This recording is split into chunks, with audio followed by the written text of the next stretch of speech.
In today's video, I'm going to be welcoming you into my home to share a glimpse of my week as a homemaker. We will be in the kitchen making old recipes and trying new ones. We will be in the garden and we will be cleaning and organizing a new space for my home. I hope you enjoy today's video. Let's get into it.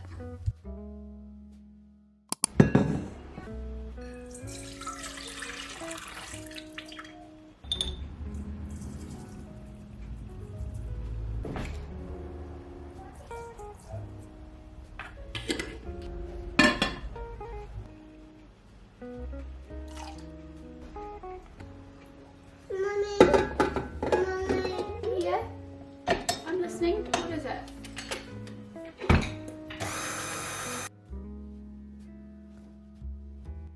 So as you've just seen there, I started the day by getting some donut dough going, and I will leave the recipe linked below for this.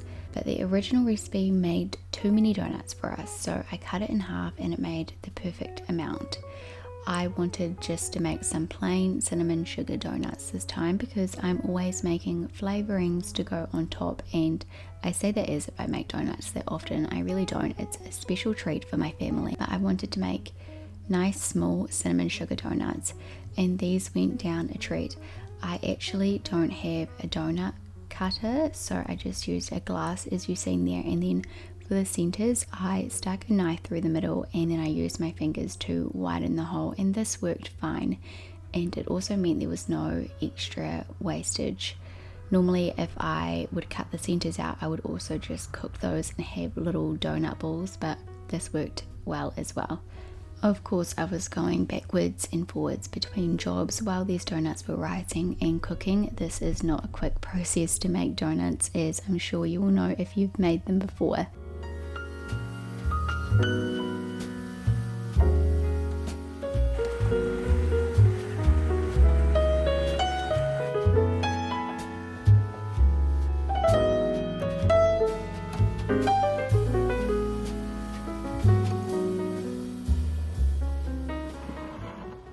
Welcome to today's video. I wanted to bring you through a week of homemaking with me. This is just going to be a whole random video of things that I'm doing in my house and in my garden. I brought these in because I randomly thought I need to make an intro for this video, and I'm about to plant my beans. So we'll be in the garden, in the kitchen, we're always in the kitchen, in the sewing room a bit I hope, and just general homemaking, stay-at-home mum life things.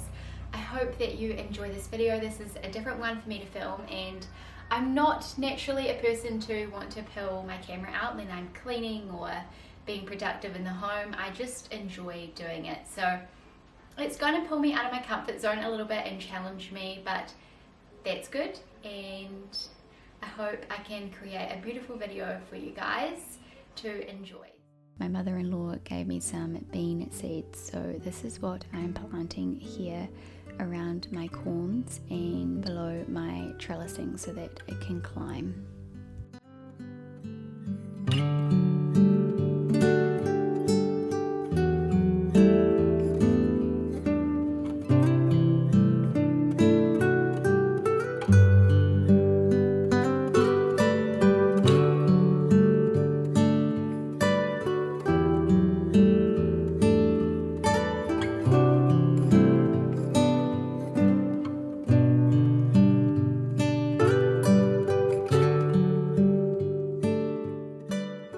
Shamefully neglected this space in my home for a very long time now, and I don't really know why, because I've always known it wouldn't be a big task, but the washing room always just seems like that place where you just chuck your dirty laundry, you go in there for 10 minutes a day to put your washing in and get your washing out, and the space doesn't really bother me. I can just close the door, but in the back of my mind it has been bugging me, I suppose, and it was time to stop putting it off.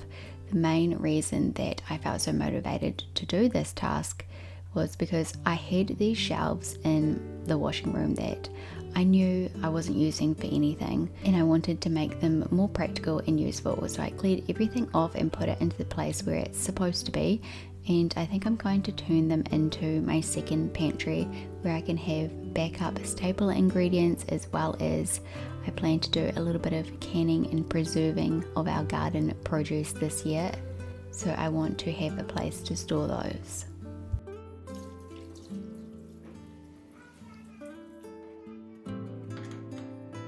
I think I'm going to keep the couch here so that I can put my cleaning things over here, such as my steam cleaner.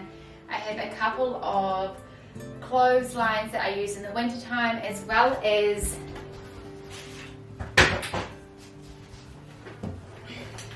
this stool that is actually really practical. We use it quite often, so there's no point putting that out in the shed for me to go and get and put it back every time. So I'm just going to hide it behind here. These are the skirting for my husband to lay down, so I'll just lay them there and hope that he'll deal with those. Otherwise, I feel like I've made enough progress for today. I'm going to put everything away, such as all the stuff that needs to go in the shed and the stuff that needs to go into the rubbish, deal with this little pile of stuff here. But I'm feeling much better about the state of this room. And I'm really excited to do all the fun things now. It's going to be a slow progress. In this video, you probably won't see the end result. But over time, I will keep you guys updated and share more on my YouTube so that you can see it and how the progress is going.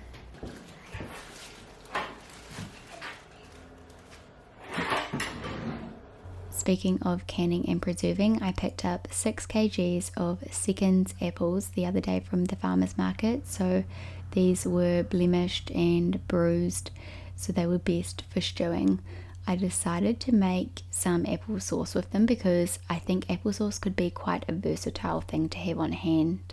I plan on making cakes and waffles and muffins, as well as it will be used as a filling for pies and tarts and turnovers, so they're very versatile. Decided to use them as an excuse to warm up my skills and just get a little bit familiar with canning again. It's been a little while since I done any of it. I added in some lemon and some water while I was peeling the apples to keep them from browning, which I think worked quite well because I didn't have really any problem with the apples browning.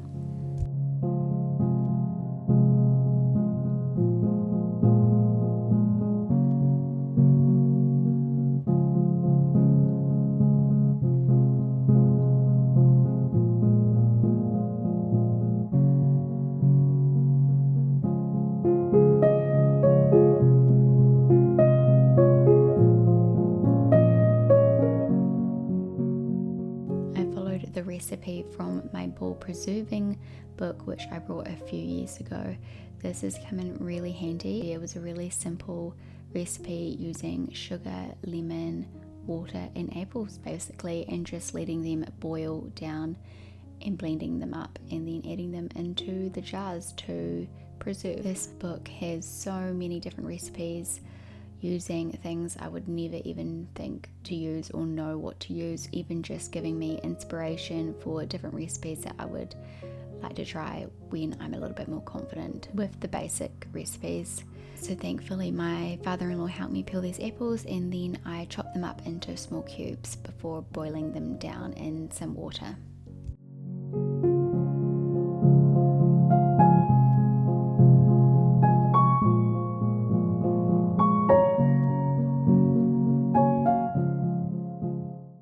I thought for my first time doing this in a while that it turned out quite well. I would say that the consistency of the applesauce was a little bit runnier than I had hoped it to be, but this is because I left too much water in the pot when I was blending them down. The recipe did say just to add enough water for them not to burn, but it was hard for me to see how much water I was actually adding, but it definitely was a little bit too much, but I can work with it. It wasn't too much where it wouldn't be usable.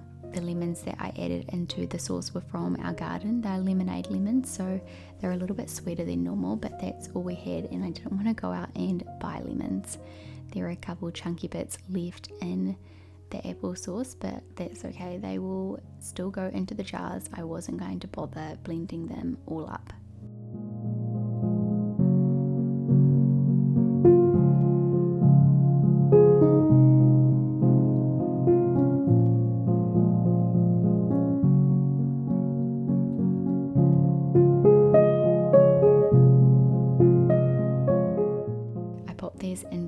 pot with boiling water and a cake rack down the bottom to stop them from sitting on the bottom of the pot. I ended up leaving these in the pot for roughly 30 minutes. I started this time once the water came to a rolling boil. In the end, I had 7 jars of these and 5 of them sealed. One of them I will pop into a freezer bag and the other one I will use straight away.